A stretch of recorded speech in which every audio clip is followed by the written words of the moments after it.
All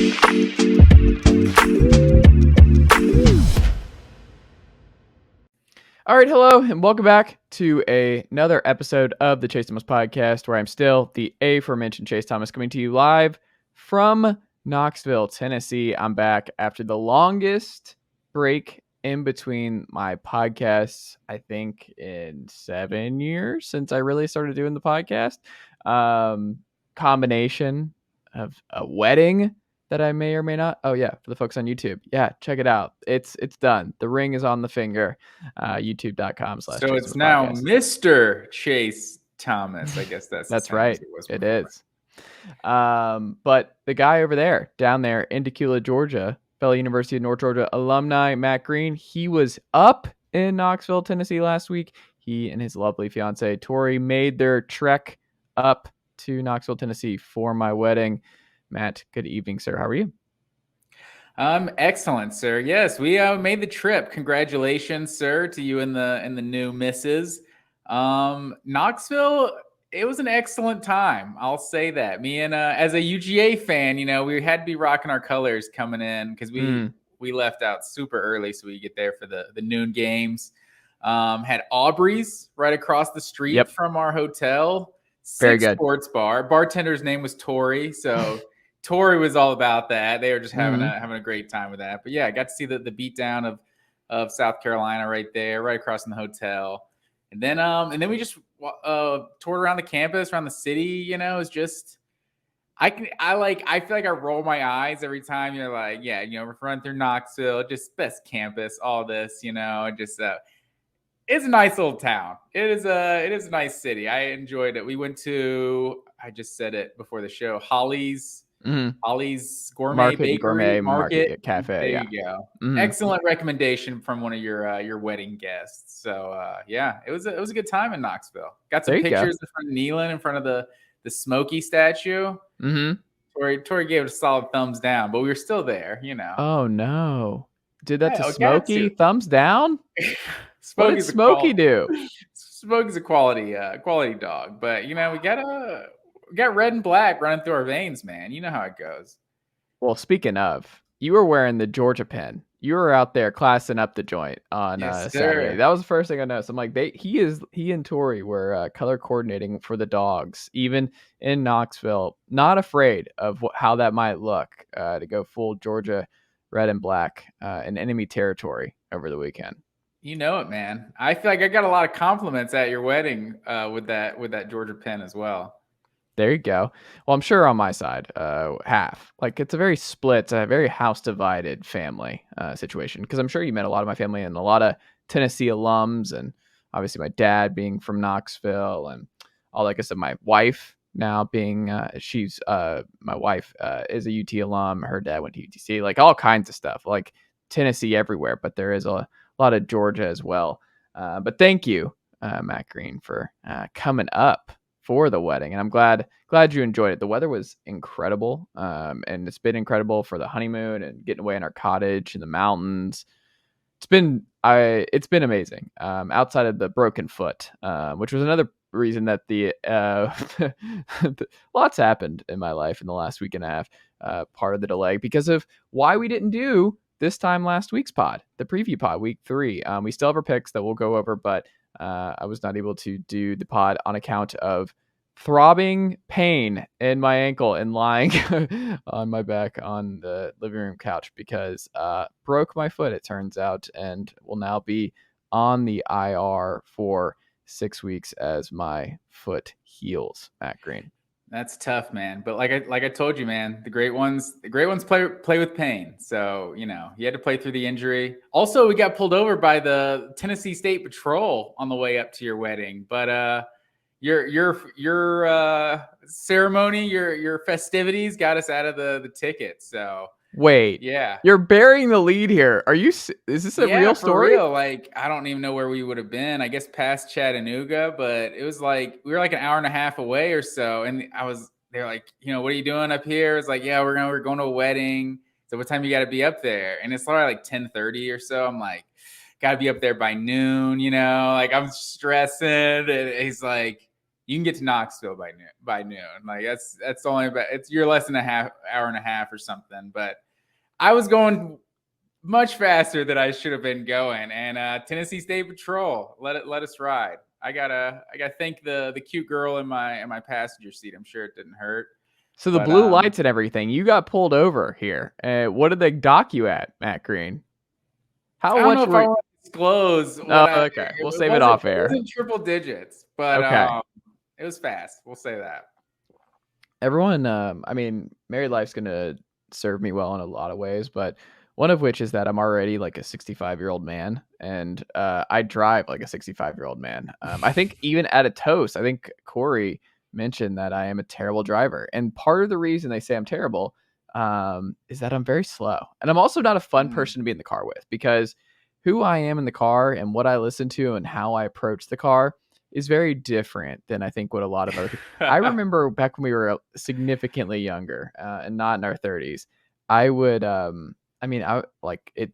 comes as no surprise to people who knew me in that I run a podcast, and this is my thing because I was listening to nothing but podcasts, jazz music, or nothing at all, where I would just sit in the car and think, and I would do that if I needed to do that, or I would listen to pods I needed to listen to, or I was listening to jazz. That was it. Those were the three things I was doing in the car. And guess what? When you're ready to go out, those are three things that no group of 20-somethings want to hear in the car. It's tough car ride. That doesn't exactly get the party going by any means.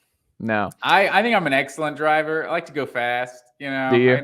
But I'm calculated. Tori the same? I'm weaving in and out. I'm an opportunist when I'm driving. I'm not just sitting and just behind somebody. I got to make moves. Did you take the back roads on the way back or there? Or were you 75 and main highways the whole way? Highways whole way. Okay. Next time you got to do the back roads. Not the whole way. You can't do it the whole way, but like the back roads from right before Chattanooga. Oh, just go through the mountains and whatnot? Yeah, you got to do that, man. Sure. Like it's a beautiful ride. Going through Blue Ridge, going through North Georgia. It's a good time. Oh, for sure. Been on those for sure. There you go. And also shout out to Asheville, North Carolina, our favorite, one of our favorite getaways, where just picture perfect. I'm a big mountain guy, Matt Green. Big mountain guy. Big mountain guy. Big mountain, lake, bodies of water, fish, good coffee. Got my, oh man, Asheville is just the bee's knees. Very clear. Get to clear your head, man. Go out in nature, folks. Nature is the best thing for you. Which naturally leads us to this week in college football. Matt Green, before we get into our week 4 picks and recap what we missed in week 3, there was a lot of news that broke over the last couple days. I want to start though. Bedlam coming to an end. You're upset about this a little bit with Oklahoma State and OU. Obviously, OU moving to the SEC. We know that SEC obviously nixed Georgia and Oklahoma playing, Tennessee and Oklahoma playing in succession, obviously because of their pending moves. And it looks like both team Oklahoma and Texas will be moving to the SEC sooner rather than later because of that. But what do you make of this? Does this come as a big surprise? How much of a bummer is this? What do you make of this series going away? Like, I wouldn't say it's the biggest surprise, but it's a huge bummer. It's like, have we learned nothing from the backyard brawl coming back? Like, after a few years, you know, just we're losing so much of what makes college football. Like, I just think we got to do something about this, especially since they're joining the SEC, which half of the conference, just about, at least basically all of the SEC East, has these locked rivals with out-of-conference teams, with Florida, Florida State, Clemson, South Carolina, like all of those. There's no reason Oklahoma couldn't keep playing Oklahoma State. Like, I'm not really sure why A&M really ever had to stop playing Texas. You know, it feels like a pettiness. Like, originally it seemed like pettiness out of Texas's part. Like, you're going to SEC, whatever, screw you, we're not going to play anymore. But this, it's like Oklahoma State, like Oklahoma's way bigger than them, right? So like that's their measuring stick. It's almost like Auburn. If you didn't play Alabama every year, sure, you have one less loss on your schedule every year, but it's like you have this inferiority complex, and then you never actually get to go up against and prove yourself against the superior team, the superior program. Like, it's just a bummer. Like, how can Oklahoma and Oklahoma State not be playing each other? Like, if you still got 3 out of conference games on your slate every year, like, Oklahoma State should be one of them for Oklahoma. So this is just, we've just seen so many of these rivalries fall by the wayside when it comes to expansion. And we need to remember that the rivalries are like what make this sport unique. It's like, yeah, the NFC East and the AFC North seem to have like big rivalries and in the NFL, but like I feel like you can name like on one hand how many like really like great rivalries there are in the NFL. Like Falcons Saints, like they seem to hate each other a lot, but it's like, is that a great rivalry? Like, it seems like the Cowboys are a rival with every team in the division. Like, those are all like old rivalries, but like Giants, Cowboys, like, has that done anything for you in the last 5 years? Like Eagles, Cowboys, like, I don't know. There's like Ravens, Bengals or something. Like, there's been these Ravens, Steelers. There's been these rivalries in recent years, but it just doesn't compare to college football. It's like, it feels like we're trying to turn this sport into the NFL, and we need to remember what makes this sport so great.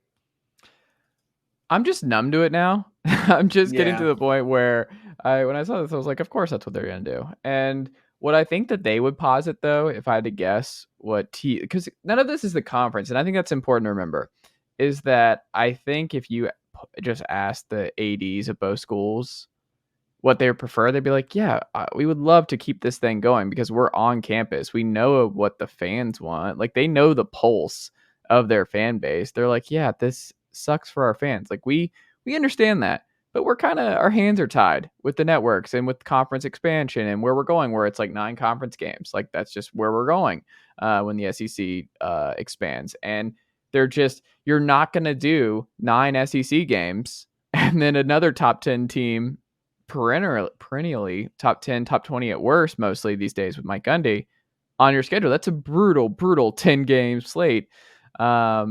Year in, year out for the Sooners. So that part didn't really surprise me. I would say too, if I like had a TV market executive on the podcast and we asked them this question, my guess would be they would say, but look at what Pitt and West Virginia meant this year, where if you don't play this rivalry every year and you do take some time away and then you revisit Bedlam, we do a Bedlam home and home twice every 10 years. Then it just means more. It's like, oh, remember the series? Like, it doesn't happen every year. It's more special because it doesn't happen every year. That's what my guess would be if they had to spin it from a network perspective, is like, we get to revisit this after a couple years away where people have to miss it for a little while. And then we're like, oh, Oklahoma State is back. Like, it's a thing that they can use to be like, the rivalry is back on. I mean, not forever, but it's back on temporarily. Well, and I hope they do. Like a Georgia Clemson or something was a huge rival back in the day, right? Or maybe a Texas Arkansas or something. Like, we've seen a lot of rivalries get ended for whatever reason. So yeah, it'd be nice if they at least play, regularly, like Georgia and Clemson kind of have. They've probably played 10 times or 8 times or so in the last like 20 years or something like that. Maybe not that many. So it'd be nice if they're doing that, but it feels like with an in-state rival, like, you got to do that thing every year. Like, I hate to see it. Like you said, it's not the most surprising thing. We're numb to this. It feels like now, but it's still a major bummer. Yeah, but we'll see. This will not be the last of the rivalry games that end. I think Georgia Tech might be one to watch out for in the coming months on that front. I mean, that might just happen just because it's like there's no reason to do it anymore. It's like Oklahoma State has at least been a very competitive rivalry. Like, Oklahoma, I think's gotten the better of them, probably several times. Like 5 or 6 of the last 7 or so.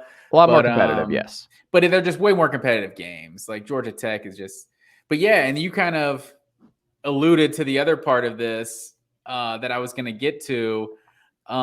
With college football failing with their calendar once again, man. Like, how often do we have to talk about this? We're releasing the schedule for 2023 just in the middle of week 3, week 4. What are we doing?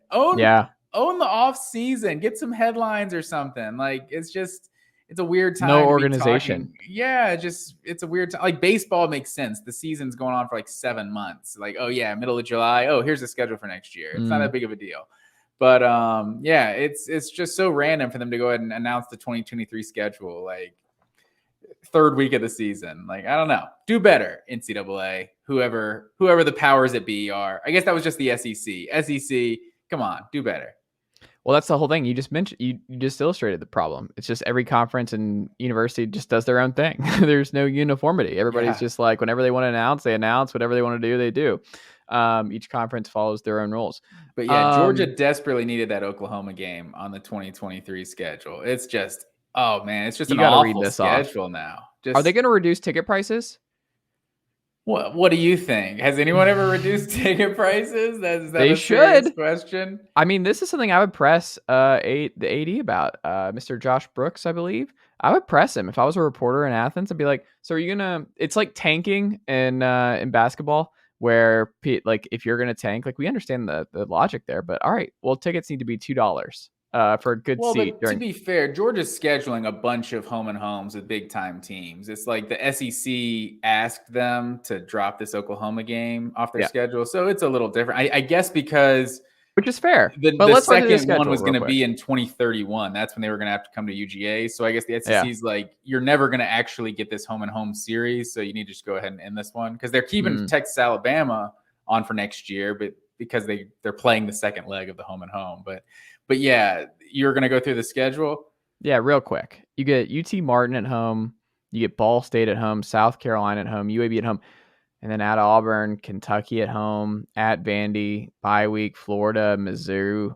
Ole Miss is going to be good. That's your probably biggest home game appeal if you're a dog fan, and that's November 11th.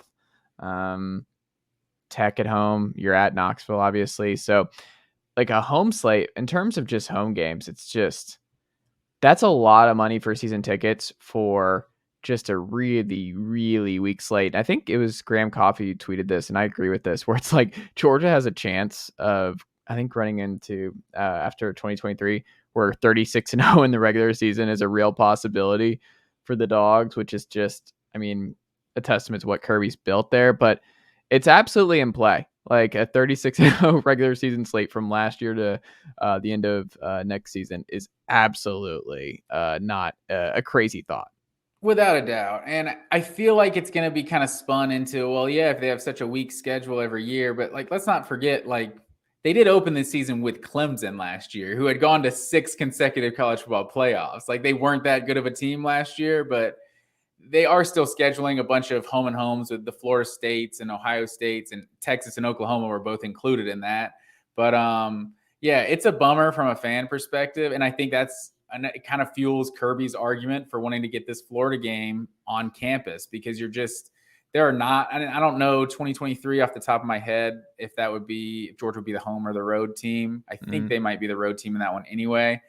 But yeah, it's just and you can't do anything like in this season, like when Auburn isn't good and Florida isn't good, Georgia's schedule looks pretty damn easy because those are the two biggest rivals essentially on their schedule every year. So there's nothing you can really do if Auburn and Florida are just bad teams that are barely making bowl games, which is what they were in 2021 and what they both could potentially be in 2022. But yeah, it is a bummer because Oklahoma was going to be such a big time game next year. And I got to use the word bummer less on this podcast. I think I've already used it like 5 times. So I'll cut that out. Well, hey, it is what it is. We're going to be honest on our perspective here. I will say, last thing I guess we can blend all this together. And it's all about coaching because there have been some coaching moves. There's been some coaching interesting nuggets that's popped up from the pod. Late Kicks Josh Pate made some headlines this week because I was listening today, actually, on the way back. And this afternoon, I was listening to one of his latest pods. I don't know if it was the latest one he talked about this, but coaching intel and who's in the hot seat, whose names might emerge and stuff like that. And I hadn't considered this as a possibility, but you just kind of forget that Deion just being an Atlanta guy because you just think Florida State, but you're like, wait, Falcons, Braves, like that's an easy thing to just forget that he actually really was and still remains a beloved Atlanta figure. And he threw out that there are people within the administration and at Tech, powerful people essentially, paraphrasing here a little bit, but are believers in that, like, just go the other way and just bring in Sanders because, and he made the Sam Pittman comparison where, like, part of the reason Arkansas works right now, and Pittman's talked about this, is that he built the mega staff. And that's true. Like, his staff is incredible. And that's a big reason why Arkansas has just rebuilt the way they have. If you give the same kind of leeway to Deion coming in and let him build a mega staff in Atlanta, like kind of like what Jeff and what you agreed with when you were like, hey, Atlanta could be a lot more. It's like, you're in Atlanta. It's a great market. Obviously, Georgia's a talent rich state. Atlanta should be cool, and the 404 should be a cool thing. And it's really close to home for a lot of big time prospects that there is a path to Georgia Tech being a relevant, big, important program. Deion, I dismissed it at first glance, just being the Florida State thing, but I'm like, that's not crazy. And if you could lure Deion to Georgia Tech and really just hand him the keys, you want to talk about just, that's the kind of swing. Like I said, air raid or triple option, but like that's another wild card. That's what we said TCU should do, where it's like some big time program needs to just hand the keys in this era of college football to Deion Sanders, because it seems foolish at this point to bet against Deion Sanders. You're also probably immediately getting the number one player in the last recruiting class if you hire Deion Sanders this offseason. Like, you're getting Travis Hunter probably in a package deal. So that's pretty nice if you're Georgia Tech or whoever, or Florida State. I mean, probably not Florida State. They're out. I mean, Mike Norvell seems like he's really got this team moving in the right direction. I don't know. What do you make of the possibility? Because we can go ahead and say Jeff Collins is out after that embarrassment last weekend. Nothing's working. It's over. 10 wins in 4 years. Just it's not happening for Jeff Collins on the flats. What do you make of Jeff Collins, the end of Jeff Collins' tenure, Matt Green, and the Deion Sanders possibility? Well, and you saw Lane Kiffin's comment too, right? From this No. game this weekend. He said like he wanted to get Luke Altmaier like more reps and more attempts, and he's just like, just looking at that over that sideline. I'm paraphrasing, but like with all the hot seats to talk about, he's like about Jeff Collins. He's like, it just felt like inappropriate to like bring my backup in and just keep throwing the ball. It's like you're feeling pity from the opposing sideline. It's just never a good thing. Like that's not how guys typically think when they're playing football. You just try to beat the opponent, make him stop you.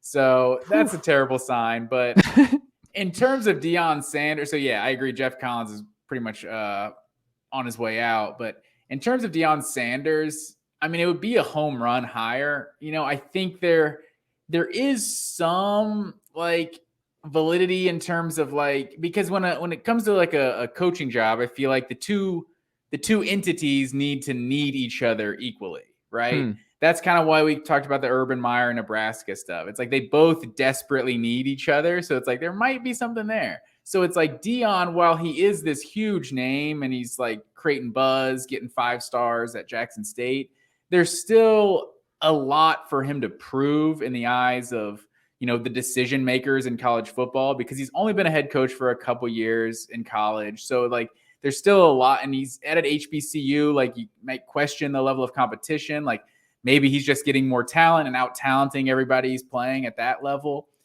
But so in Georgia Tech is just like from 97, I think it was from 97 to 2014, Georgia Tech had 1 losing season. Like, this is not, am I looking at that right? Yeah, I had to go back and look at that. 1 losing season for like 17, 18 years in a row.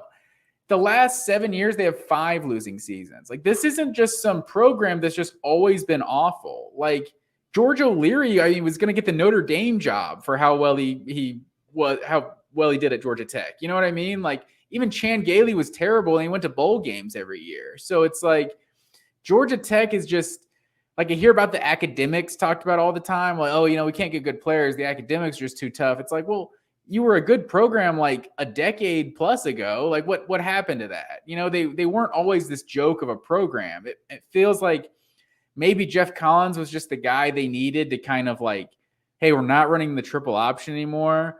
We are here in Atlanta. Here we are. Like, look at us. We have Adidas uniforms now. We have Russell Athletic. Like, he kind of needed to get him out of the Stone Age. I mean, he's getting like some top 40, top 30 recruiting classes, like not just awful, like 100th, 80th ranked classes like Paul Johnson was getting. So he almost feels like the sacrificial, like, I don't know, bridge to the next guy. Like he had to get him out of the pits, but this is as far as he can go with him, right? So like Deion, from that stance, it's like Deion might need to prove himself enough to where like he takes a job like Georgia Tech. It feels like it would still be nothing but a stepping stone. And so I feel like that's what the difference is. What I would say with Sam Pittman is like he legit looks at Arkansas as a destination job. And if he won an SEC title at Arkansas this year or next year, like he's not going to go take the Alabama job in 5 years and Nick Saban. I really don't think so, at least. Like he seems like he is an Arkansas guy. And we don't really like, did Chad Morris view Arkansas as his destination job, or was it a stepping stone to get him to the next job? Right. Like, so that from that perspective, Deion doesn't seem like it's hard to view Georgia Tech as a destination job, just what they are right now. And Deion Sanders just seems so much more big time than Georgia Tech, but I don't know. The Atlanta thing is interesting, but I still like, what kind of money does Georgia Tech have as a football program? You know, are they going to have the backing to, build your super staff? What do we need to do for NIL? Yeah, we'll pay it. You know, they just don't feel like that program.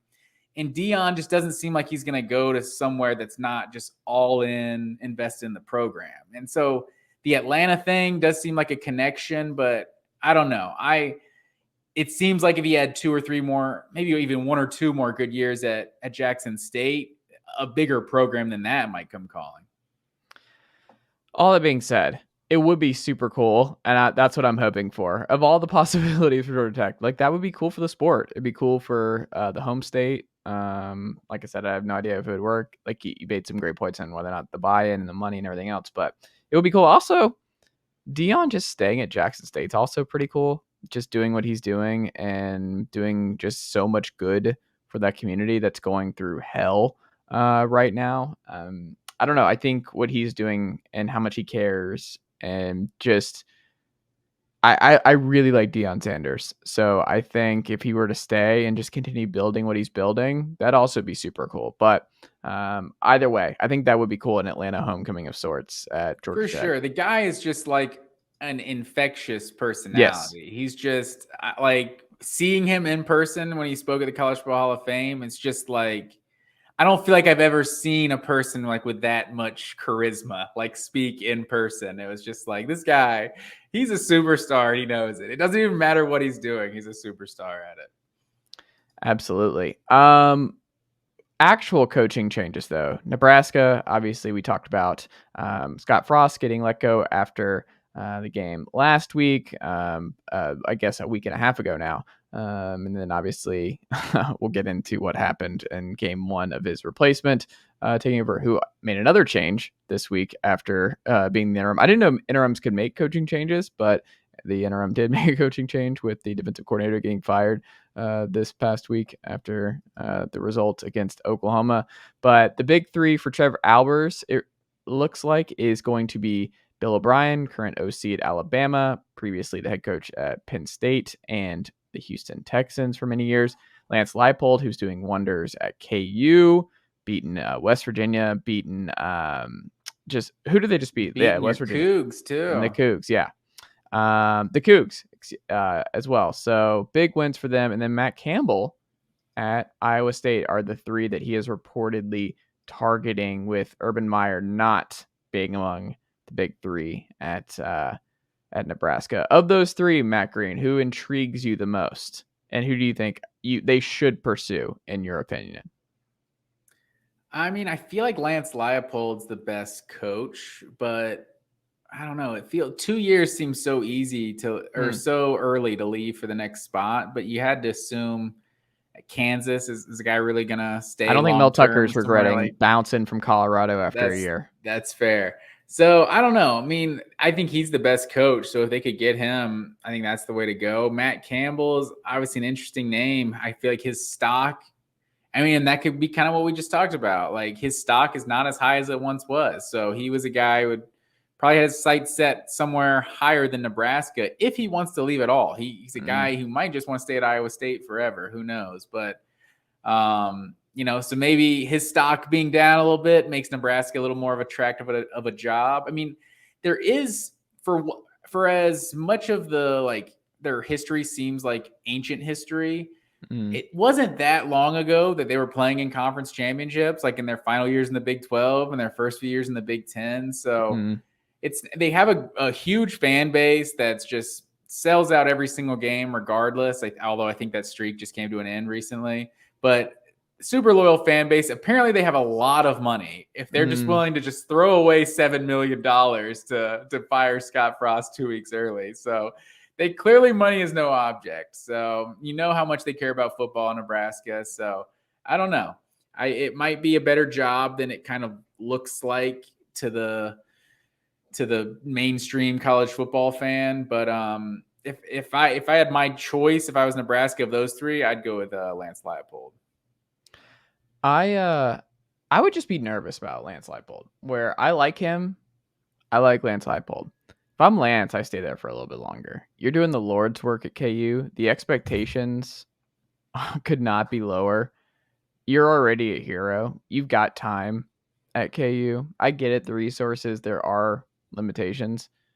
You're really hitting all the right notes at Kansas. You're building something. I think if you keep building, there are going to be better jobs that open up. The Mizzou job's going to open up. Eli Drinkwitz is not the guy. That's going to open up. You want to go to the SEC, more money. Big Ten's obviously got money, but you also, if the East stays the way the East is, that might have a better path. But my point being, there might be better options in Nebraska. Nebraska's a high-stress job. Lance Leipold has not been in a high-stress job yet. Buffalo is not high stress, and he won a lot there. Great coach. Kansas, not high stress. Don't forget the Wisconsin Whitewater national championships he was winning. Who could forget?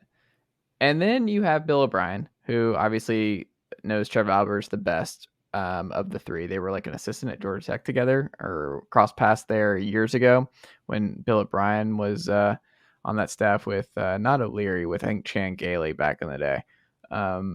But that's fine. It makes sense. I would not be surprised if it's O'Brien. He'd be a fine hire.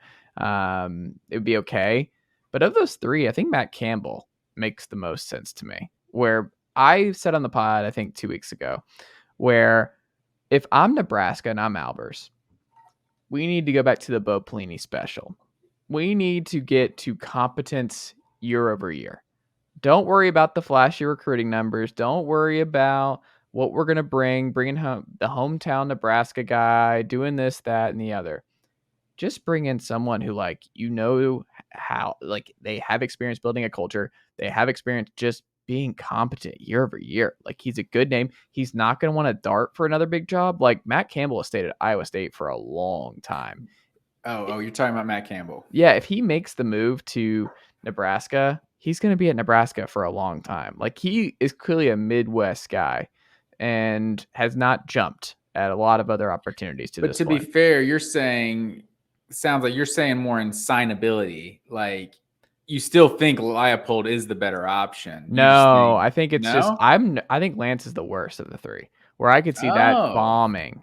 I thought you were just saying you think he's going to get a bigger gig. I think if he stays at Kansas longer, I think if he keeps this thing going for a little bit, I think there are going to be better opportunities that open up for him and better jobs.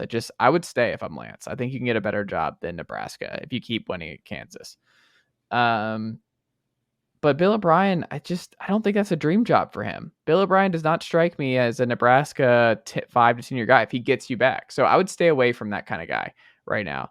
I think of those three, Matt Campbell's going to stay, and he's going to win you games. He's going to get you to bowl eligibility. He is going 6-6 in year one. He's going to get you there. That's true. And O'Brien, there is the fact that maybe O'Brien flamed out bad enough in Houston in the NFL that maybe he's never going to go to the NFL again. But you don't know that. But right, if he wins there, are you sure that he won't be itching if he gets his name back and he goes 10-2 at Nebraska and makes the Big Ten title game? And then it's all right, I'm parlaying this into the Tennessee Titans job or something. Like, yeah, that's absolutely a possibility for Bill O'Brien. And he revived a Penn State program that was in a terrible situation when he got there. So, I mean, there's some pros and cons about all three of those. I agree. Last thing before we get into our picks, Matt Green, we had another firing. Herm Edwards out at Arizona State. They've had a rough go, but when you lose at home to Eastern Michigan, that's usually the end of your tenure as a Power 5 head coach.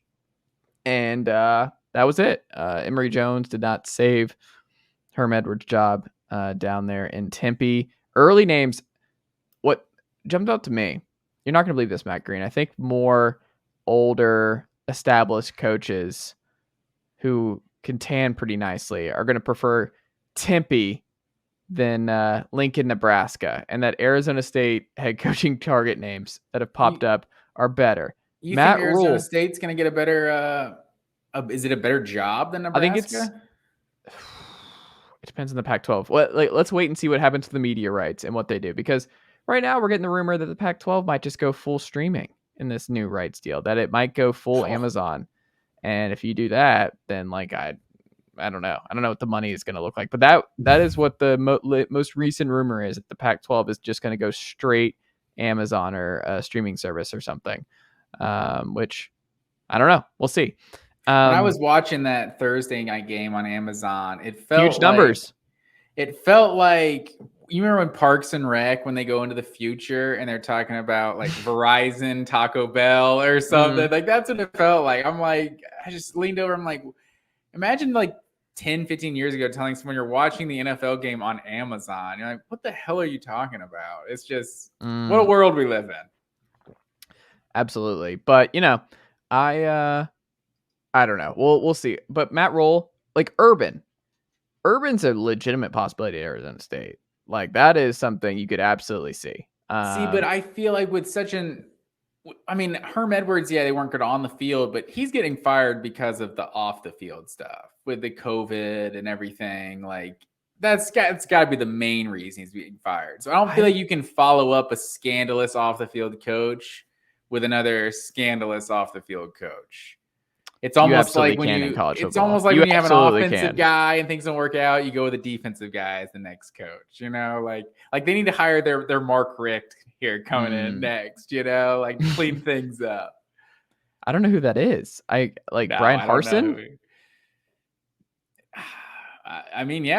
That probably wouldn't be a terrible one. The man has demanded. He's like, we're not doing NIL. We're not cheating. We're not cheating out here. We're winning the right way. We're working like this is Boise State. They're playing the right way. Mm-hmm. They might not be winning the right way. I mean, the names that are popping up: Harsin, Matt Rule, Urban Meyer. You're seeing a lot of bigger names. I think it's going to be it's going to be a bigger headline job. But I think the problem with Arizona State, and I was thinking about this today, Arizona State missed their window.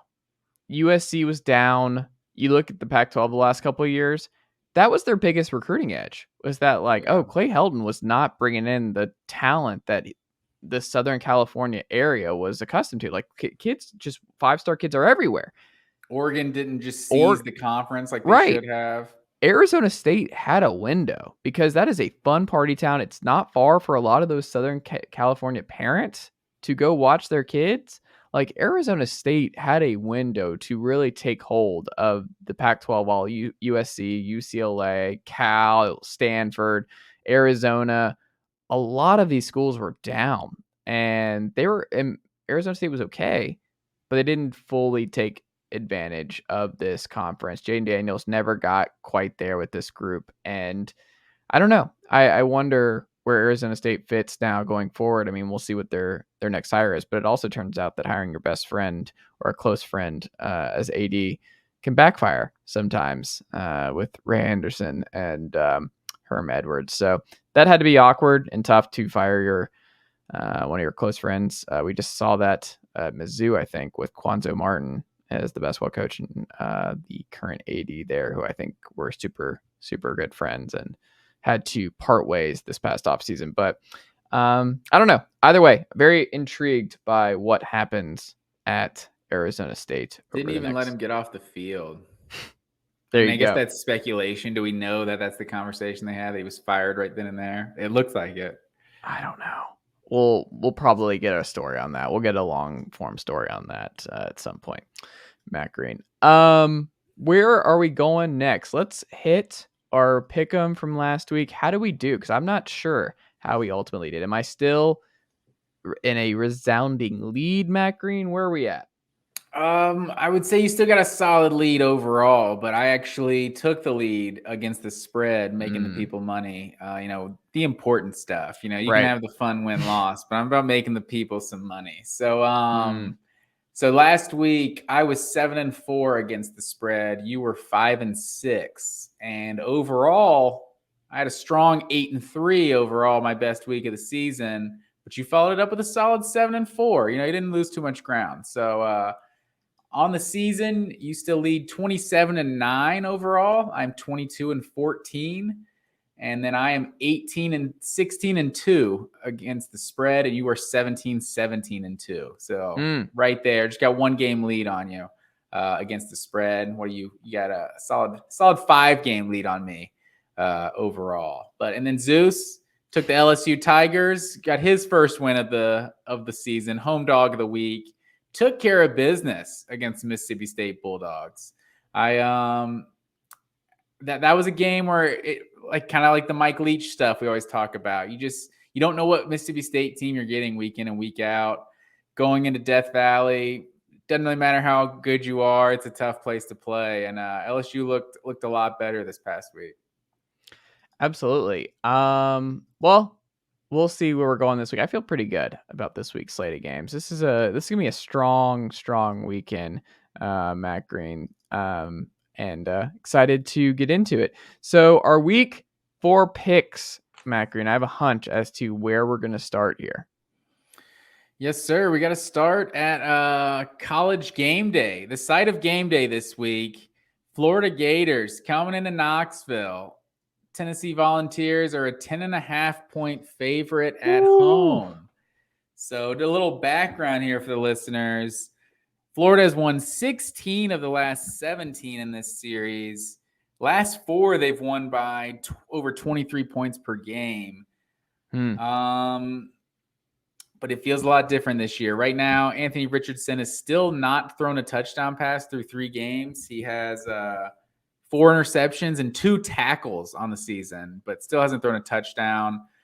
This Florida team is just escaping South Florida this past week. I mean, they've been made the most entertaining team to watch in college football. Like 3 primetime night games the first 3 weeks.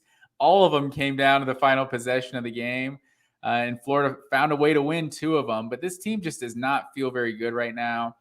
Anthony Richardson is just, through 3 games, I think we can bury the Anthony Richardson for Heisman hype. Like, this offense just does not look very good. And the defense doesn't look particularly good. Like, they were opportunistic in the Utah game. But, yeah, haven't been very impressed with Florida. It's hard just because of like the psychological edge Florida seems to have on Tennessee, but I don't know. This is just a way better team. It's hard to pick to winning by 2 scores since they haven't won in, 2015, 2016.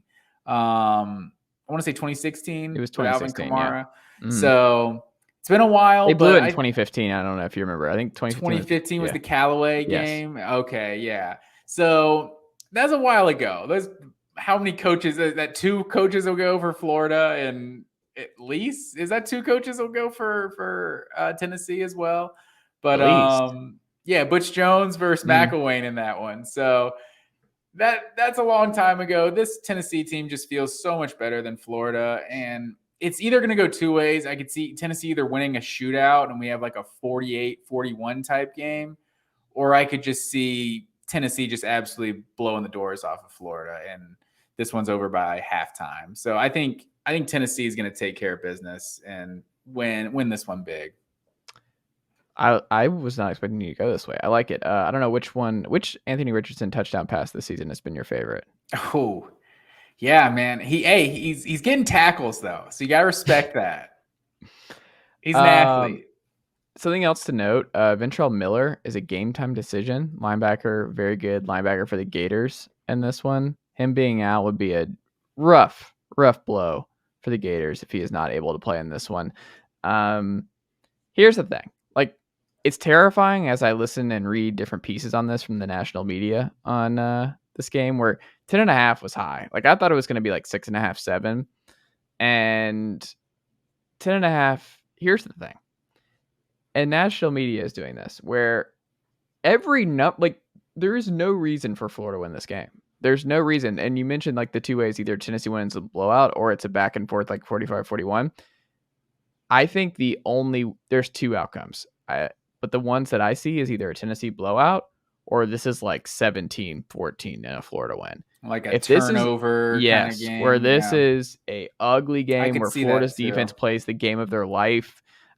Tennessee really, really struggles, and Florida plays ball control because they're only going to run the football. And if they keep the ball out of Tennessee's hands and the Tennessee defense is on the field a bunch because the offense with tempo goes 3 and out several times, like you could see where the defense is on the field a bunch, Florida plays keep away, and it's a super, super low scoring game.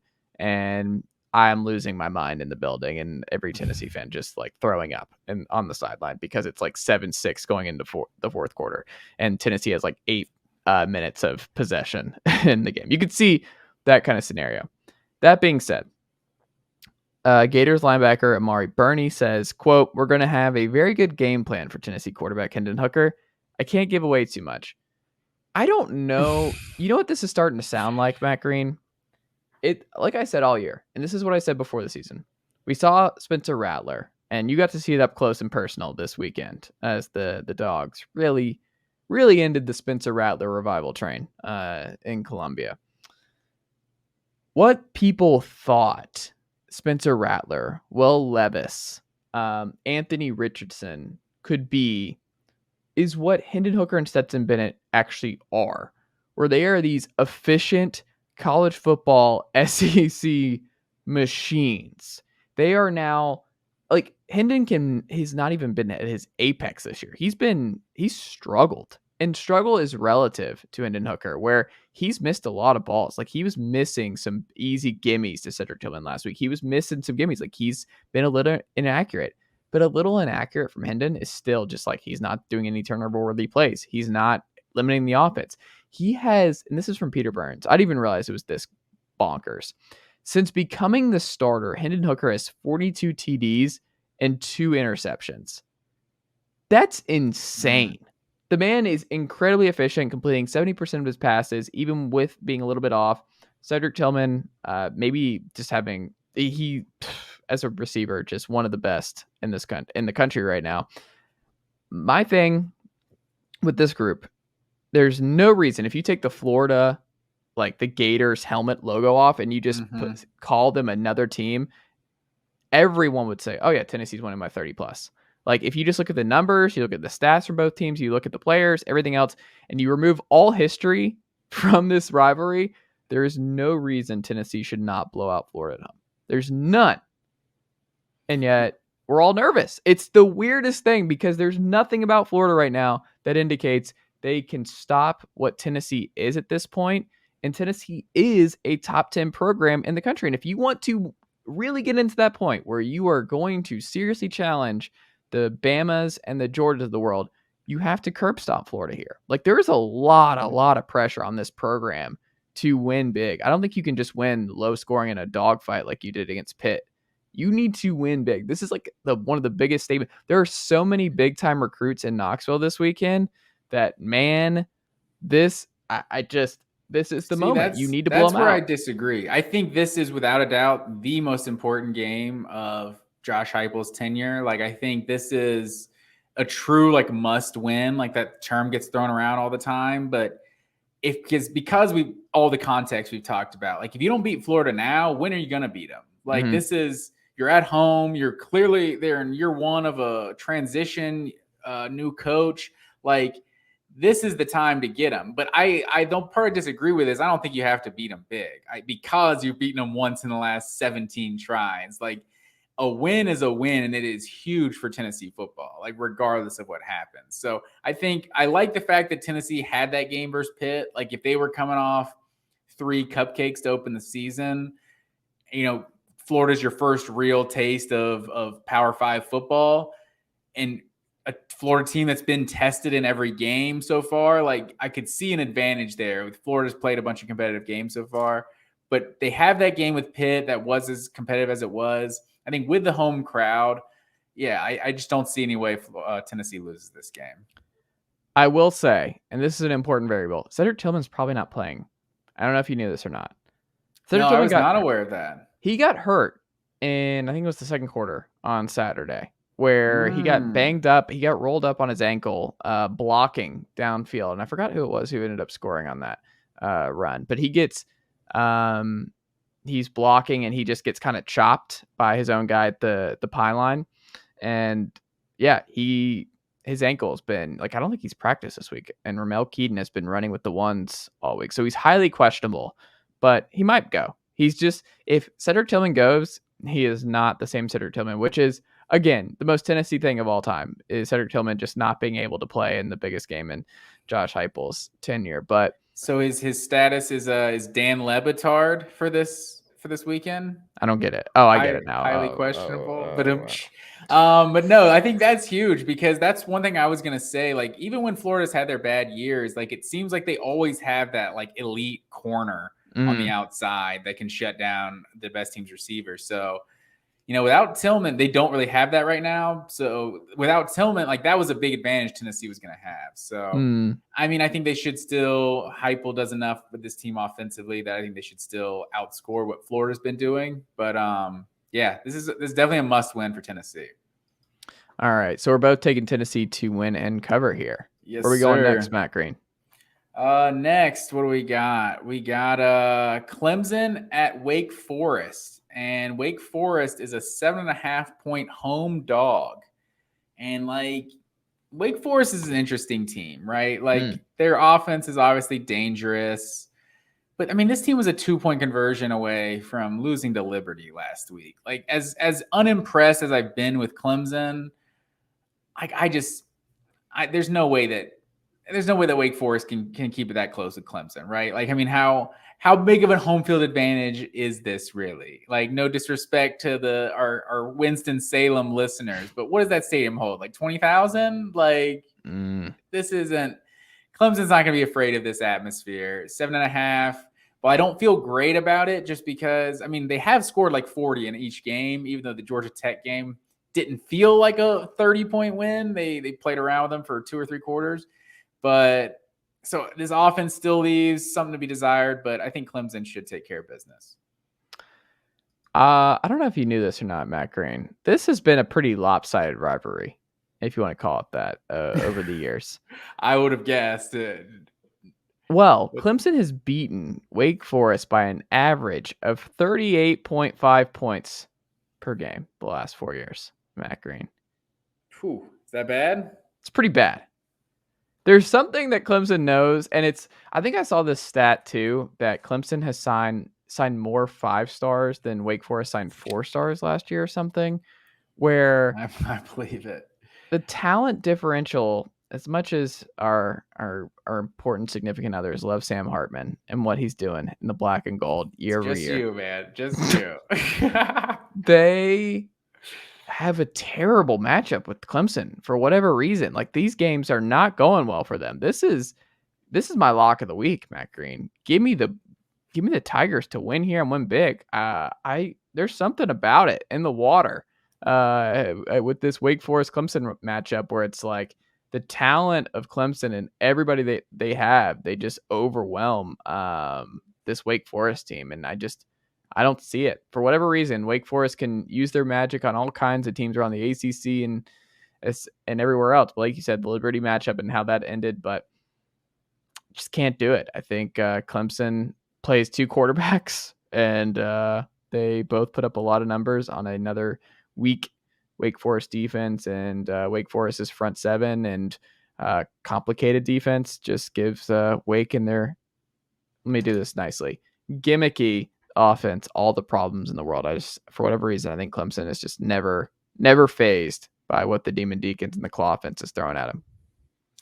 I think it's a pretty easy reason to figure out because Wake Forest is just not as good as Clemson. But yeah, so we got some agreement there as well. Speaking of lopsided, quote unquote, rivalries, Maryland is a 17-point dog on the road at Michigan. And let me give you some stats. So Maryland actually beat Michigan first year they joined the Big Ten.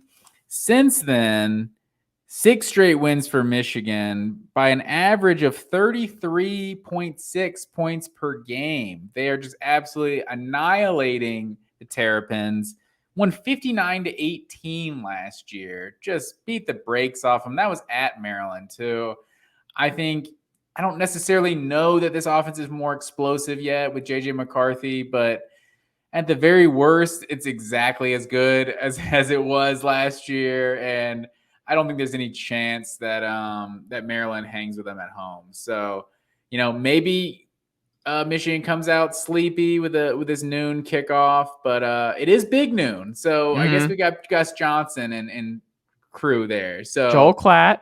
Big time atmosphere, even though it's a noon kickoff. So I would think Michigan's not going to come out sleepwalking. So give me the Wolverines to win, cover the 17-point spread. This is interesting. Baby Tua, I got a stat for you here. Baby Tua, number 1 in completion percentage here through 3 games in college football. 78% completion percentage, Matt Green. Wow. They got some dangerous receivers too. Maryland's got talent. Like, talent hasn't been the issue. Like, Mike Locksley's recruited really well in the DMV since he got up there. Like, he's been a good cultural fit, everything. Like, he's the history there. I mean, there's a lot of talent in the DMV. He's done a good job from that point. What are you saying? DMV? Yeah, the DMV. What is that? That's what they call that area. Do you know what that means? What does that stand for? It's a good question. DMV, Washington, D.C. You're just saying acronyms? You don't even know what they mean? No, I just have heard it forever. I never really did any more research past DMV. I thought you were saying in the MD, like you're calling that Maryland, and then you said it again. I was like, I've never heard that before. Is that not what it's called? DMV? We'll have to look that up. Am I crazy? Did I just make that up? I've never heard of it. The DM? I don't know. The Washington, D.C., DMV. Hold on. Is it D.C., Virginia, Maryland? Is that like, or D.C., Maryland, Virginia, like a tri-state area type? Is that what you're? That's what it is. Okay, that's what it is. D.C., Maryland, Virginia, DMV. Gotcha. That's what it is. Okay, that's why it's that. It's that literal. Okay, I knew I wasn't crazy. I just knew the nickname. DMV. I'm like, I'm not crazy. I've heard that forever. Okay. That makes sense. Okay. DC. I didn't want to call you out like that. Just never heard of it. Yes. Well, there you go. See, I'm not crazy. I knew that existed. So maybe Talia Tungavailoa has been extremely efficient with Maryland. New OC this year, Dan Enos, who's bounced around everywhere. The Rhett Lashley of college football of late. But I don't know what to do with this. J.D. McCarthy, it's now his job. No, there's no more back and forth through 3 weeks.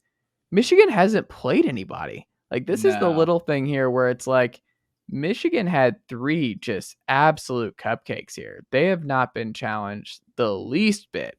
You weren't impressed by that 59-0 just drubbing of the powerhouse UConn Huskies? They didn't do anything for you? No. And I look at this and I'm like, I think this might be a back and forth. I think this is going to be Michigan getting a taste of real college football for the first time in late September. Like, they have just not been challenged. And I think this is going to be an extremely efficient, high-scoring offense. I think this Maryland team's going to put some points on Michigan, and this is going to be a back and forth. Give me Michigan to win the Big House. Like, until Maryland pulls off this kind of win, I'll believe it. But I think Maryland's going to cover this. I think Maryland's offense is legitimate this season, and Talia keeps them in this late. I think this is close late. So give me Maryland to cover, but Michigan to win. All right, put it on the board. This next one we got the Baylor Bears going on the road. Iowa State, actually a 2.5 point favorite at home. And while the offense, I think, or the defense, they're giving up, I think, 9 points a game through the first 3 games. This offense just has not been very good. And I think Baylor's just a good team. Like, I think going on the road at BYU, that's just a loss to a good team. They're, I think, 16th in the country in rushing offense right now. I think Blake Shapen is a good quarterback. I like Baylor. I think they're solid. I like them to go on the road and get the win.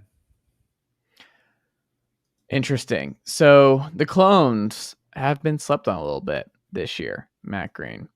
The Clones, number 5 in completion percentage. I don't know if you remember the up and down experience of Brock Purdy last year in Clone Country. Mm-hmm. That's not been the case this year. We thought it was going to be a rebuilding year for Iowa State. Lost a lot of talent with Purdy and Breece Hall and company. Not so fast, my friend. Shout out to Lee Corso. Clones have been good. They got off the Iowa losing streak. Like, that was something we talked about. The Cyhawk Trophy has just not been something that Matt Campbell's been able to win there. He does that this year. Matt Campbell, this is the Matt Campbell special on the podcast. All kinds of things. We're giving him the Nebraska job. We're giving him his flowers for this. I like Iowa State here. I think this is a bounce down year for Baylor a little bit. I'm not as high on Baylor as I was a year ago. There's some stuff here where this is a bad matchup. Blake Shapen has not performed as much as you want to see from this passing offense in Baylor. It's not the jump off. Like when Gary Bohannon left for South Florida and he lost the job to Blake Shapen, the idea was that Shapen was more of a downfield guy, that he was more of a pocket guy. He was going to evolve the offense a little bit more. That's not been the case so far, Matt Green. And they got blown out by BYU. BYU, then... I mean, they lost in overtime. Or it wasn't great. It wasn't great. And then you go the next week. BYU gets blown out by Oregon. And we're like, are we sure BYU is who they think they are? BYU or Baylor is still a team that I don't know. I think they run the football extremely well still with Jeff Grimes' system. The Clones, though, are only giving up 60 yards per game on the ground to this point in the season. Clones' run defense is legit. Baylor can only run the football. They're going to have to pass. They're going to have to open it up in Ames to get this victory. Don't think they're going to do it, Matt Green. Give me the Clones. I think this is a bounce down year. I think this is a 7-5 Baylor team. I don't think they're very good. Give me Iowa State to win and cover. All right. And see, while I think Shapen hasn't been great, if you look at Gary Bohannon down at South Florida, he's doing his best Anthony Richardson impression right now. 0 touchdowns, 4 picks for the first 3 games. So they still, I think, did make the right decision. But yeah, I'm curious to see this one because I'm still like still have hopes that Baylor, especially with Texas without Quinn Ewers, that I mean they could still be. This is a Big 12 championship contender. I still think. But we'll keep it moving. Speaking of the Longhorns, the first of our 3:30 slate, I guess Florida, Tennessee is 3:30 as well. Texas goes on the road at Texas Tech. And you know what time it is, sir. Oh, no. Texas Tech Red Raiders. Home dog of the week. 5.5 point dog in this one. The quarterback play was not good last week at NC State. It didn't matter who was in. I think they threw 3, maybe 4 interceptions in that game, including a pick 6. But NC State, despite some early struggles, I still think NC State could be the best team in the ACC this year. So I think going on the road, losing to NC State doesn't necessarily mean Texas Tech isn't good. I think this is mainly more about Texas, that I'm just worried about this Texas team without Quinn Ewers. Like, this offense just looked so vanilla. Like, it just – like, UTSA's they played last week was 17-17 at the half. Like, I think the talent just won out. I think Bijan Robinson had like maybe 150 of his 180 yards in the second half. Like, they did end up pulling away in the second half, but that was a game for far too long. And going on the road at Texas Tech, I have a feeling Texas is just going to lay an egg this week. I'm not confident in this team going on the road without Quinn Ewers. This offense just hasn't been very good. So, or impressive to me. So I'm going to go Texas Tech to pull the upset. Home dog of the week. Put on the board. I mean, it looks like they're going to get all their guys back this week. Hudson Card, Malik Murphy, and Quinn Ewers all practiced on Monday.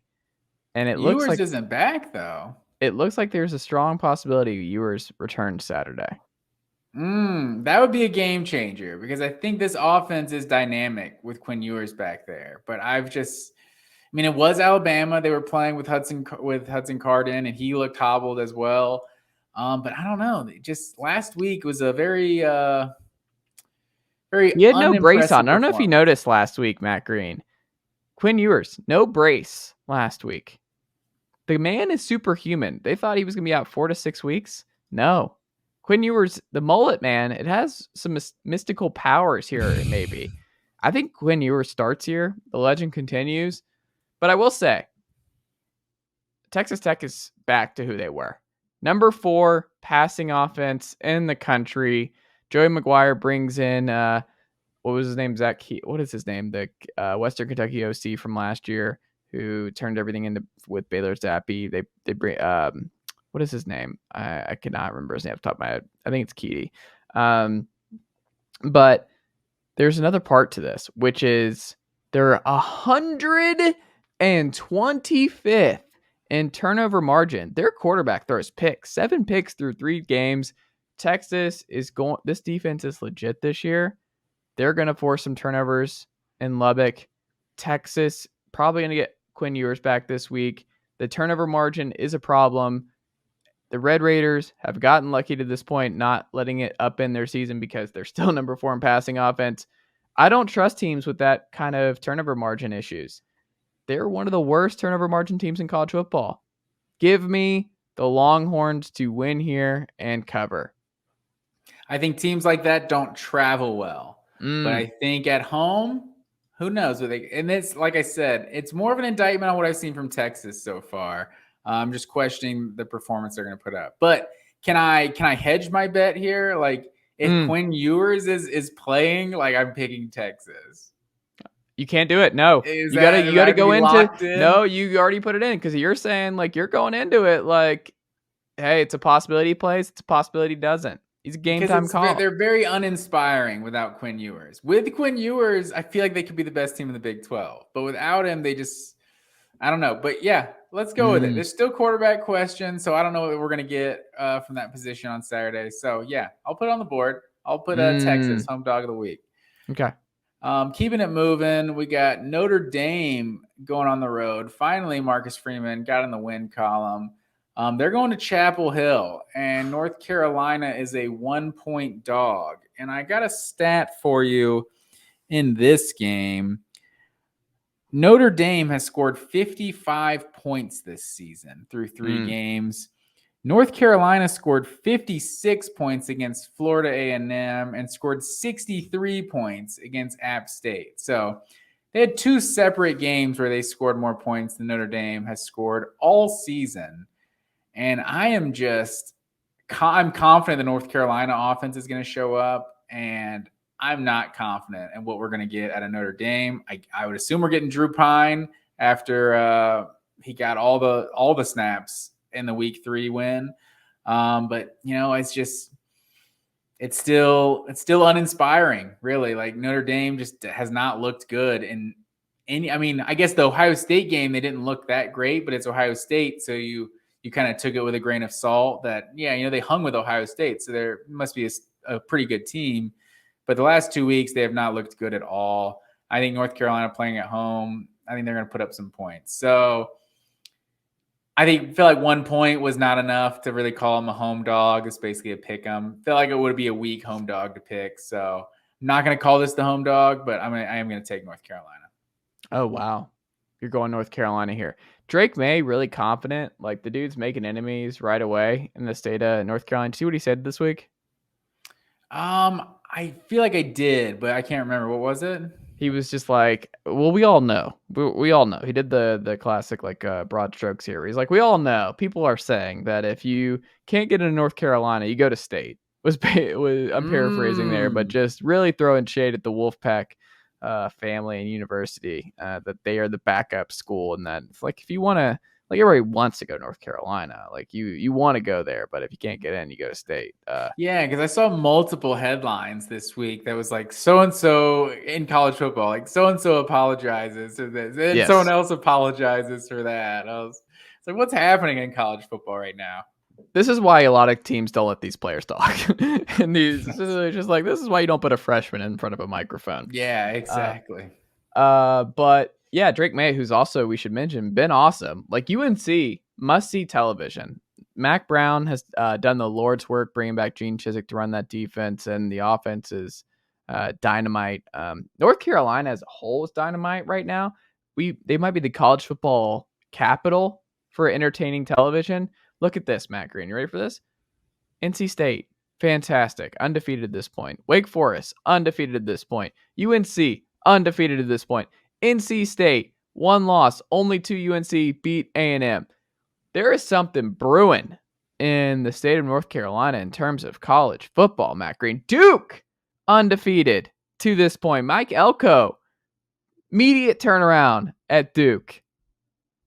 Wait, you said NC State had one loss? No, they don't. Oh, okay. Yeah. No, they're undefeated too. Yeah, App State's the only one with a loss right now, I believe. Oh, and they lost the opener, right? Oh, to UNC. They lost to UNC? Yeah. Wow, yeah, that is wild.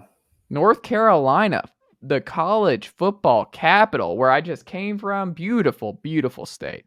Beautiful state. Very pro North Carolina on this podcast. But here's what I'm going to say here. This is amazing. I don't know if you saw what happened in the Notre Dame game last weekend too, Matt Green.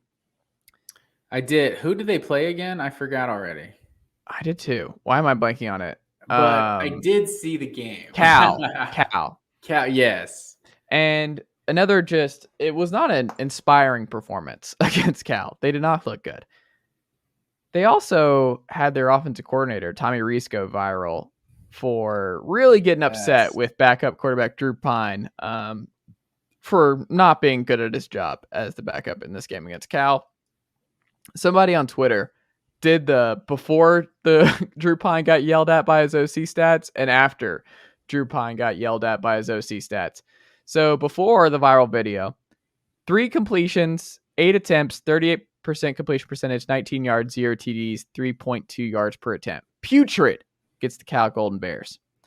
After the blow up from Tommy Rees, 14 of 15, 93% completion percentage, 117 yards, 1 TD, 7.8 yards per attempt. It's just what the doctor ordered. Sometimes you just need to be yelled at by your OC in a really vicious manner to get inspired and to get that pine cone rolling down the hill. So Drew Pine turning it on for that was terrible. for the Notre Dame Fighting Irish. That being said, this is the one I struggled the most with, Matt Green. Am I buying the North Carolina offense just scoring too much for this Notre Dame offense to keep up because there's been no signs of life? Or do I bet on the Notre Dame defense keeping North Carolina in check, the freshmen in check? Here's what I'm going to say. I don't think this turns into the season from hell from Notre Dame. I think the defense is going to keep them in these games. Give me the Fighting Irish here to win, Matt Green. I'm going to do this. I think they made some positive strides, and I don't think they lose to North Carolina here. I would say since we've been doing this pod, North Carolina is probably the most difficult team to predict week in and week out. Mm-hmm. So it's just so hard to rely on what you're going to get from North Carolina. But this offense has been good, and I feel like Notre Dame, I just have been very unimpressed so far. So we got another solid disagreement there. Moving forward, we got Oregon going on the road at Washington State. Washington State is a 7-point home dog. This is our 4:00 Fox game. So, little stat on the Oregon Ducks here. As you know, they scored 0 touchdowns in 9 drives against the Georgia Bulldogs. Since that, they scored 9 straight touchdowns to start the game on their first 9 drives against Eastern Washington, and then scored 5 touchdowns and 1 field goal on their first 6 drives against BYU. Absolutely obliterated the Cougs last week, and I don't think anyone was ready for that. I think everyone left Oregon for dead after being absolutely destroyed by Georgia, but I think now we might have the realization that just because you got destroyed by Georgia doesn't mean you're not also a good football team. So I think Oregon has hit their stride the last couple weeks. I think BYU is a good team. I think it's a good win, and I think they get it done on the road. Give me Oregon to go on the road and win and cover at Washington State. Okay, we agree here. Once again, Matt Kareem, because Oregon, I think after the Georgia game, where I think we talked about this, where it was like people are going to overreact to what happened against Georgia and in Atlanta. People are going to overreact to Dan Lanning in this performance and Bo Nix not having his best game. Pac-12, still, it's Oregon's conference in terms of talent, returning talent. Dan Lanning did not inherit a rebuild job. He's retooling. He's just getting guys familiar with the system. The one weird thing about Oregon to this point, their defense hasn't been very good. Defense still giving up a lot of points, a lot of yards, not your traditional Dan Lanning type. So that's a good sign. If the offense is humming, like Bo Nix, 5 TDs as he carved up BYU last week, and an easy win there. That being said, Cam Ward also figured it out last week for the Cougs, who struggled. The FCS transfer, who highly acclaimed for the first couple weeks, really struggled for Washington State. Really struggled in the win on the road against Wisconsin 2 weeks ago. But Colorado State, one of the worst teams in college football this year in FBS. He gets right. Cam Ward really shows out. He has a big day against the Rams. I am fascinated to see how this goes. The Cam Ward versus Bo Nix game. 2 highly volatile, all over the place, dance around the pocket, improvisers. Like, this is going to be a must-see game just from a quarterback personality standpoint. That being said, I think I said after week 1, Oregon, I still feel like they could easily just win the Pac-12. Like, they'll just bounce back like it was just a bad week 1 loss, and we look at the end of the year and it's like, oh, Oregon's 11-1, and they're knocking at the door of the college football playoff once again, and that people may have overreacted to a loss to maybe the best college football team in the country, who is just returning a bunch of people and everything else. I think Oregon wins this game, and I think people are going to overcompensate. Like, you're asking a lot to beat to beat Wisconsin, to really get this thing going with year 1 with Jake Dickert up there in Coug country. Love what they're doing.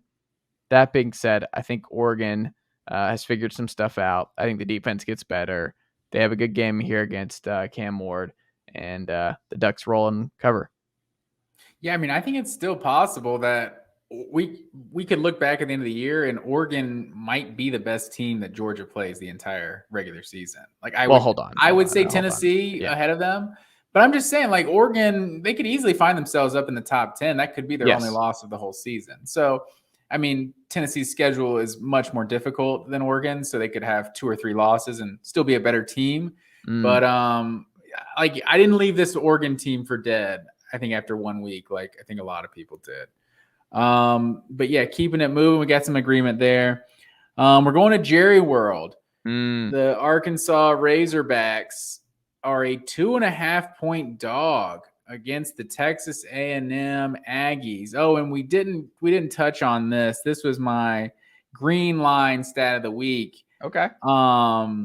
Texas A&M now has 8 games in the last 3 seasons with scoring 20 points or less. And surprisingly enough, they're 5-3 in those games where they scored 20 points or less. So this defense has been very good. And I feel like to put that into perspective, Iowa has 9 games in the last 3 seasons where they score 20 points or less, and they're 2-7 in those games. So you got to give it up to this Texas A&M defense. I thought they played really well against Miami, but I feel like Miami just played so poorly. Like just so many drops.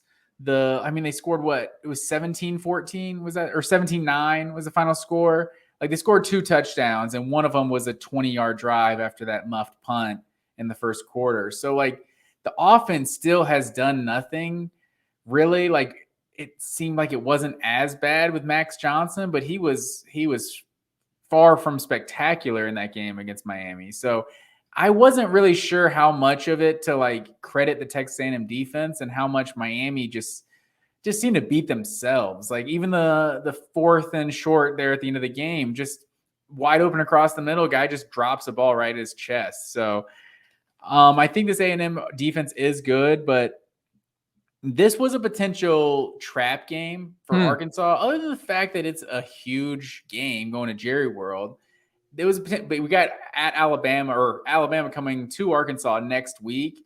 So this was a potential trap game, but I feel like Arkansas had the trap game last week. Who did they play again? Can you remind me? Do you know who Arkansas? Missouri State. Yes, Bobby Petrino. That was the Bobby Petrino return. Just absolutely sleepwalked through that game. And so I feel like that game may have woke them up a little bit that, we can't just sleepwalk through every game. We got to get up for every game. So Arkansas was not impressed by them last season, but I still think they're the second best team in the West. And I think just going up against Texas A&M, they just feel like a better team right now. They're better offensively. I don't think they're going to leave as many plays on the field like Miami did. I think they're going to make some of those plays that Texas A&M gives them. And KJ Jefferson, like we've talked about this year, he's one of the 3 best quarterbacks in the SEC. A lot of people maybe had him ahead of Hendon Hooker. It was really between him and Hooker being the second best coming into the year. No one really saw Stetson Bennett kind of playing how he has in the first 3 weeks, but KJ Jefferson is right at the top with the best quarterbacks in the SEC, and I think he's going to get it done. I think Arkansas, I was shocked to see them not favored to begin with.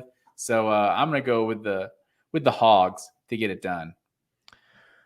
Whew. Okay. So we're going to agree again, Matt Green. The Aggies, 83rd in rushing defense at this point. So one of the interesting things, scoring defense has been great. Like they're a bend, don't break team. Top 10 in scoring defense in college football.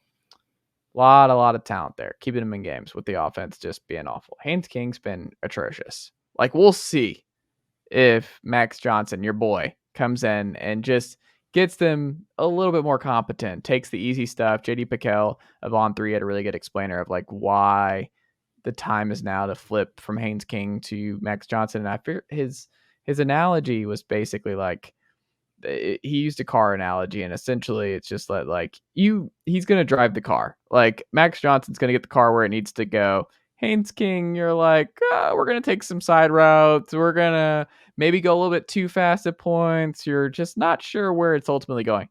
You know exactly what Max Johnson's doing with that car. You know exactly how it's going to go, where it's going to, like, that whole thing. Because he's safe. I think that's a good comparison. It's a higher floor with Max Johnson. That being said, they are number 9 in passing defense. So the thing that A&M really excels at is you're not going to pass on A&M. You're not going to beat them deep. You're not going to beat them with a high scoring back and forth. But you can run on them. Do you know who is more than happy to just only run the football and just only drive you into oblivion running the football? It's the Hogs. They have a 3-back system. KJ Jefferson obviously loves running, and they get him incredibly involved. He's built like a running back. Dude's huge, takes a beating, more than by most underrated quarterback in the SEC. This is not a good matchup, I think, for A&M. And I think if this is in Arkansas, I think we're looking at a 10.5+ point favorite for the Hogs with this one. I think Arkansas wins, and I think A&M, the heat turns up even more. And if there isn't a quarterback change going into this one, there will be after, because I think Arkansas is the better team, and I think they're the better matchup here. So give me the Hogs to win. The quarterback change has already happened, though, right? Like is it official? It's got to be Max Johnson. I mean, have they announced it though? I don't know that, but I mean, did Haynes King get one snap in that Miami game? Like, I think it was all Max Johnson. Even it's not like he was great, but I think after a win, after losing to App State, I feel like it's no question that it's Max Johnson. Okay. I mean, they might go back. I don't know that it's official. Yeah. So we'll see. We'll see ultimately if he is back and gets. I guess we'll see. I just would not be surprised if we see multiple guys, because my whole thing is I think they're gonna be down again, and if Max Johnson's struggling, we'll see. Yeah, I could see it. Where are Moving we going forward, we got our primetime ABC game. Wisconsin going at Ohio State. Ohio State's a 17.5-point home favorite in this one. This one was tough for me. So obviously Wisconsin had the Washington State loss early, but like you said, Washington State is a good team. So I don't think that's like a bad loss by any means. But I feel like Ohio State, like there might be the games where Ohio State can kind of sleepwalk, kind of come out not necessarily ready to play. The primetime ABC game at home does not feel like a time where Ohio State comes out not focused. So this feels like a game where Ohio State, like, we haven't necessarily seen their A game yet so far this season. Obviously they've blown out some cupcakes since that opener against Notre Dame. But I think we're going to see Ohio State's A game this week, and I think they're going to put up like a solid 40 spot or something on Wisconsin. And I think they win this one easily. So I'm going to go Ohio State to win and cover. So I got some history for you here, Matt Green. Hit me. The Badgers, how many games do you think they have lost to the Buckeyes in a row? Ooh, that's I can't remember the last time they beat them, honestly. Like 5, 6? 8. Ooh. And they don't even play every year. How far back does that go? Do you know? I did not look how far back. I just know they lost 8 straight. I'll look that up. But continue. Not great. And when you think about it, this is not a good matchup for them. Like, it's just the ground and pound, the keep away. Like, we're not going to win with offense. We're going to win with elite defense and running the football. The thing is, it's really, really hard to stop an Ohio State offense that has 5-star players everywhere. Marvin Harrison Jr. has just been phenomenal this year for this group. They pass the ball all over the place. CJ Stroud, 12 TDs, no picks to this point. The Buckeyes are number 3 in passing yards per attempt. Do you know who's number 2, though, Matt Green? Thought this was weird. I do not. So, number 2, Wisconsin at 11.7 yards per attempt. Would have never thought. 71% completion percentage. Graham Mertz has been fine. He's not been a disaster like he was a year ago. And really just to this point, a little bit better.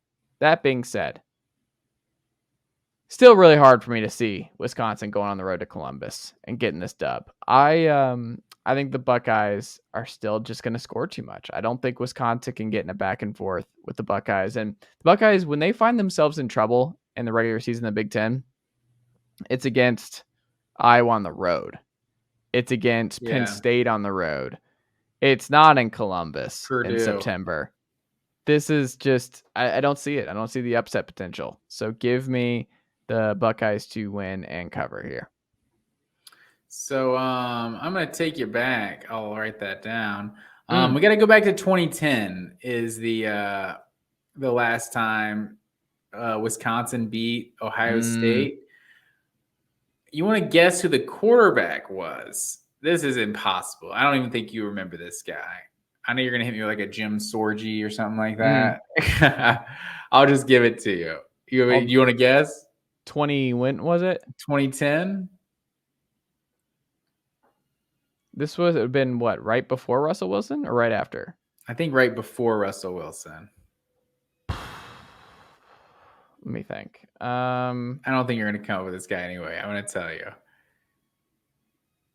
Scott Tolzien. Oh, yes. The Green Bay Packers backup for years.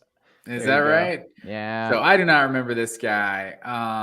He was the quarterback when Terrell Pryor was there. Had a pretty poor game against the Badgers that day.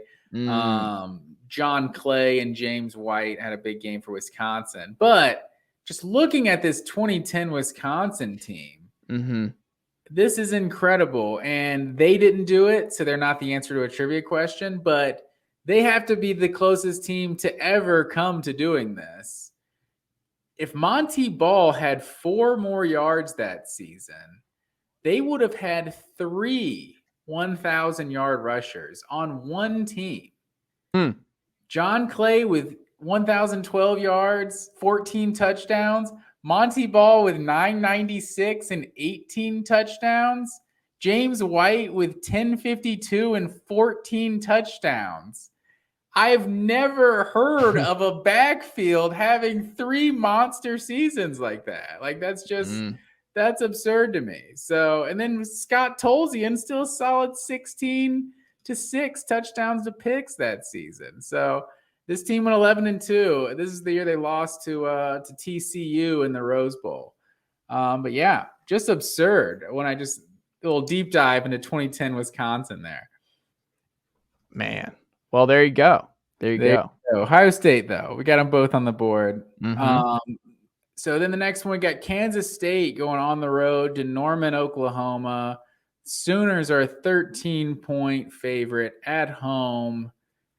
And I know you love these Kansas State Wildcats, sir, but coming off of a bad loss to the Tulane Green Wave, maybe they were looking ahead to this matchup with Oklahoma, but I was very impressed. Obviously, Nebraska is in shambles right now, but you had to be impressed with what you saw from Oklahoma last week, just scoring at will. They probably could have scored 4 more touchdowns if they wanted to. I think this Oklahoma team looks really good right now. They look like the most complete team in the Big 12, I would say, through the first couple weeks. We still have a lot more to learn, but I really like how Oklahoma has looked, and Kansas State. I would assume they're not going to play as bad this week as they did last. They looked pretty bad last week, but I'm still going to take the Sooners to win and cover at home. Interesting. The Sooners are like the hardest team to figure out. Or like, are they just a playoff team? Like, where are we at with OU? Does anyone now believe more? Because it's very weird to see the response to them blowing out a now we know kind of terrible Nebraska team. Like, why do people feel good about the Sooners? I think they've just looked really good, and I think there's an assumption that with Venables, the defense is going to be better, and like the defense has looked better so far. It's obviously like you can't learn that much versus UTEP, Kent State, and Nebraska, but I mean Kansas State just lost to Tulane is the thing, though, so they're not even taking care of business with some of these cupcakes. So. Yeah, I mean, I'm not sold on they're a playoff team necessarily, but with the Big 12 just being as wide open as it feels, I think Oklahoma has looked like the best team so far. Interesting. I don't know. This is not fair, but I'm waiting for what happens if Dylan Gabriel goes down again. The guy's never played a full season. Like, is this? That's fair, but I mean, if you take away the starting quarterback on any team, I think it drastically changes the vast majority of teams' expectations. That's fair. I mean, Georgia's probably still a playoff team if their guy goes down. Alabama probably the majority, still. not everybody. Georgia, I'm saying if you're in that category, what I'm saying is if you're in the playoff category, they're right now a playoff team. Like, people are penciling this team in for a playoff team, and I'm just kind of like, He played 13 games in 2019, 10 in 2020, 3 in 2021. And then 3 to this point. I mean, he's completed 66% of his throws this year. 7 TDs, no picks. Like, Gabriel's been awesome for Jeff Lebby and company. So I get that we're all just back in here. I don't know. And the thing too is, here's a anemic stat. I might be pulling. This is rough for me, Matt Green. This is rough. I'm pulling the plug on the K-State Big 12 title. I'm pulling the plug. The Tulane loss at home was brutal. That was a rough one. Adrian Martinez has been bad. He might just be bad. Matt Green. I've sold all my stock on Adrian Martinez Island. It's just flooding, hurricanes, all kinds of issues keeping up the property. Man, you can't sell your stock while it's low. You gotta hold on, wait for it to go back up, right? Isn't that the common wisdom? Sometimes you got to cut your losses before you lose even more, Matt Green. The man has thrown for 306 yards and a touchdown in 3 games, 4.6 yards per completion. He's been awful. Turns out he's not Skylar Thompson, and maybe Skylar Thompson's one of a kind. Colin Kine, Skylar Thompson, Adrian Martinez is not. So give me the Sooners to win and cover here. Now, after we all said all this, we've all written off the Wildcats. They just go out and beat the Sooners in Norman, as they seem to do every other year. They did win the last visit to Norman. Mm-hmm. But let me pencil you in on an agreement there. And then the last one, jumping from Oklahoma to Southern Cal, like Lincoln Riley did, we go to USC at Oregon State, and the Beavers are a 6.5-point home dog. And I was kind of surprised. I mean, I guess they are at home. I was a little surprised to see this at 6.5. I mean, I guess it's still some wait and see about USC, and maybe them showing up week in, week out. But I've been impressed so far with what I've seen from USC, and I think they're going to go on the road and take care of business with Oregon State. I don't see any reason to think Oregon State keeps this that close, personally. Oregon State. Got some more stats for you, Matt Green. You ready? Are you ready? I'm ready. Okay. True or false? The Beavs beat the USC Trojans last year. I would say that's true. It is true. Blew them out in Southern California last year.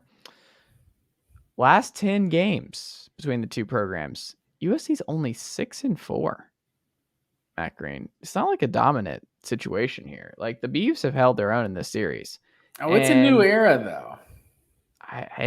That's fine. 10 years, a couple different eras in Southern California during that time period, and a lot of different eras for Oregon State during that time period, going back to Mike Riley and Gary Anderson and company. Jonathan Smith's got this thing humming. The offense is humming. Thing though, last year, BJ Baylor ran all over the Trojans. Defense looks okay. Like they look a little okay. Bend don't break type thing. Stanford was able to do a lot of stuff against them a couple weeks ago, but I think USC goes down a couple times this year. I don't think they win the Big 12. I don't think this is sustainable long term this year. I think they're moving in the right direction. They'll run the Pac-12 in a year from now, maybe even shorter, but whatever. I think USC wins here, but I think the Beavs cover. I think this is a nail biter. And I think I would not be surprised if Oregon State wins this one, but I'm going to say USC survives on like a last second field goal or something. I can see this going to overtime. I think this is going to be one to monitor late on Saturday night. Well, the transitive property definitely does not apply to sports, when you want it to. But I'm going to be a fool and try to apply it to this situation. Fresno State, week 2, lost to Oregon State 35-32. In week 3, Fresno State lost to USC 45-17. So back-to-back, the Fresno State Bulldogs are acting as the barometer for this matchup. So if that tells us anything, what is that? 45-17, 28. USC is going to win this game by 25 points. So wow. If the transitive property applies, then the USC by 25. But it probably won't. But I still like them. 7.5, I think, makes this one a little tough because, like, you're saying over a touchdown. But if I got 6.5 and USC just has to win by 1 touchdown, I like my chances there. So I'm going to go with USC to win and cover. You're going with the USC to win, but Oregon State to cover. And that's all we got, sir. That's for the pick'em. Well, let's run through a couple other things I wanted to mention here that I think folks should keep an eye on over the next couple of days. This is going up on a Thursday morning on your commute, folks. But I want to say Thursday night, 2 big games that I'm going to have to figure out what I lock in on tomorrow night. You get the Thurs 0-3. Some are saying the best 0-3 team in FBS hosting the Coastal Carolina Chanticleers in Atlanta, who are undefeated. That's one I think it's going to be very, very fascinating. It's a blackout. It is. They We're got in the those Atlanta ATL unis. uniforms. Oh, yeah. Good luck. West Virginia, a desperate team going to Hokie Country, 2-1 Virginia Tech. So I'm very, very curious to see how that one goes on Thursday night. So a couple big ones there. Friday night, you get Syracuse undefeated with Virginia Do they coming in the have, building. sorry to interrupt you, do they have a trophy for that one? West Virginia, Virginia Tech? I do not know. Do you I know, was Clipper? thinking that was a back in NCAA football days. Going back, the Black Diamond Trophy. Yes, the Black Diamond Trophy goes to the winner of this one. So a lot on the line here. There you go. On Saturday, one to watch at noon. Who gets fired first bowl? Auburn hosting the Mizzou Tigers, where the Tigers are the Auburn Tigers are a 7-point favorite. Keep an eye on the undefeated who before the year had undefeated Duke traveling to undefeated Kansas in week 4, Matt Green. Seriously, I did not see that come. I think we both took the over on them. Yes. Because I think over was about 2 wins for both teams. Didn't make our pick 'em, but I'm kind of surprised it didn't. Minnesota undefeated, who I think are the favorites and my preseason pick to win the Big Ten West. If you seem to recall, they're undefeated. They go to Michigan State, who just got the brains beat in by one of the best offenses in college football this year. Kalen DeBoer doing work up there in UW with Michael Penix Jr. The Spartans host the Golden Gophers at 3. Indiana undefeated again. They travel to Cincinnati. The best Sun Belt game this week, James Madison, who's been great since moving to FBS, going to App State, who have been must-see television, also at 3:30. Let's see any other big ones to keep an eye on Saturday. Anything for you? I saw Chris Georgia Vanini, Tech's friend of the going pod. to UCF because that's what ACC teams do. They go play at Group of 5 schools, and they're definitely going to lose that game. Well, I saw a good tweet by Chris Vanini about the midshipmen versus the Pirates, Navy going to Eastern Carolina. I like that. That's an interesting dynamic there. Mm-hmm. I gotta root for Navy in that situation. I mean, it would feel unpatriotic not to. The worst 2 programs in college football face off. Would you like to guess who those 2 are? Is UNLV one of those? Who's the worst program? New Mexico State, who might be the worst team in college football this year, hosting the Hawaii Rainbow Warriors. Not on TV Only anywhere. For the sickos. Real sickos. And then you get a nightcap with Arizona State, Utah. You get BYU hosting Wyoming. Not really a great ending. I will say Florida State also favored to go 4-0 with BC, who's really awful. So 4-0 Florida State. We also got Alabama Vanderbilt in our nightcap. And what is the over under or the line on this one? Isn't it like 40? 40 and a half. They won by 59 last time. And that was when the famous 3-0 start from Vanderbilt and the whole Bama, you're next. Oh man, that was a classic. I think they played Georgia and Bama like back-to-back weeks that season. It was like 59-0 and like 52-0 or something. But yeah, that's gonna be a long night for the Commodores. Yeah, I would agree. Matt Green, that's all I've got. Anything you would like to add as we wrap up here on a Wednesday night? That's all I got, man. It's good to be back. Had a few people asking about, where the pod was last week. So I told them, extenuating circumstances. We'll be back to it. So it's good to be back.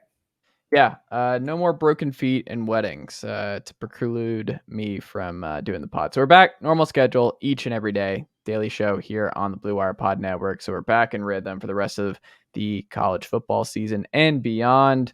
Matt Green, thank you as always for making the time. Follow you on Twitter at Matt_W_Green. Follow myself at Chase_Thomas. Leave this show a 5-star rating and review. All the good stuff. Show the show the show some love. There you go. It's one you can't say fast. By leaving us that rating and review on Apple Podcasts or Spotify. Also, subscribe, YouTube, full episodes, clips, all that good stuff as we march towards 1,000 on the YouTube page, youtube.com/Chase Thomas Podcast. Matt Green, for that guy down there in Decula, Georgia, home of the Falcons. For myself up here in Knoxville, Tennessee, the home of a lot of great high school football teams, but specifically the Oak Ridge Wildcats. That is all I've got, my friend, and I will talk to you Sunday night. Yes, sir.